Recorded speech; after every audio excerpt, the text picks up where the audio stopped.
नमस्कार, मी आहे कृष्णा आहेर आणि तुम्ही पाहत आहात स्कूल तक न्यूज चॅनल।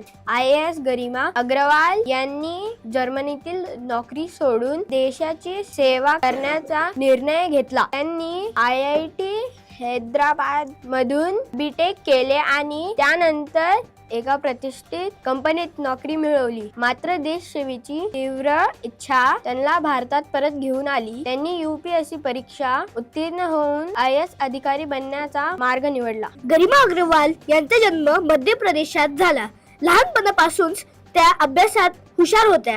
त्यांनी IIT JEE परीक्षा उत्तीर्ण होऊन IIT हैदराबाद मध्ये इलेक्ट्रॉनिक्स इंजिनिअरिंग मध्ये प्रवेश घेतला। तिथेही त्यांनी उत्कृष्ट प्रदर्शन केले। शिक्षण पूर्ण झाल्यावर त्यांना जर्मनीतील एका मोठ्या कंपनीत नोकरीची ऑफर मिळाली। काही काळ तिथे काम केल्यानंतर त्यांच्या मनात एक प्रश्न निर्माण झाला, मी माझ्या देशासाठी काहीतरी मोठं करू शकते का?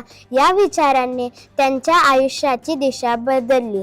गरिमा यांनी 2017 मध्ये पहिल्यांदा UPSC परीक्षा दिली। पहिल्याच प्रयत्नात त्यांनी 240वी रँक मिळवून IPSC अधिकारी बनल्या। परीक्षणानंतरही त्यांची महत्वाकांक्षा कायम होती।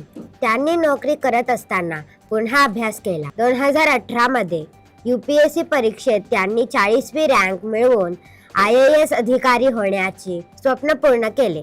त्यांनी ही यशोगाथा, इच्छाशक्ती मजबूत असेल तर कोणतीही गोष्ट अशक्य नाही हे दाखवून देते। त्यांच्या या निर्णयाने अनेक मुलींना मोठे स्वप्न पाहण्याची प्रेरणा मिळाली आहे। त्यांनी हे सिद्ध केले आहे की कोणताही क्षेत्र महिलांसाठी कठीण नाही जर त्या दृढ निश्चय आणि आत्मविश्वासाने पुढे सरसावल्या। गरिमा अग्रवाल यांची कहाणी हेच सांगते की आपल्या देशासाठी काहीतरी करण्याची भावना किती महत्त्वाची आहे। परदेशातील आरामदायी जीवन सोडून देशाची सेवा करणे हे सोपे काम नाही। त्यांनी IPS बनल्यानंतरही आपले ध्येय सोडले नाही। त्यांनी पुन्हा एकदा UPSC ची तयारी केली आणि IAS अधिकारी बनल्या। हे त्यांच्या चिकाटीचे आणि मेहनतीचे फळ होते। त्यांच्या या प्रवासातून हे शिकायला मिळते की जर मनात जिद्द असेल तर कोणतीही अडचण मोठी वाटत नाही।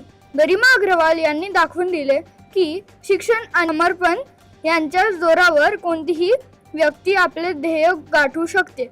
आजच्यासाठी एवढंच। पाहत रहा स्कूल तक न्यूज चॅनल। नमस्कार।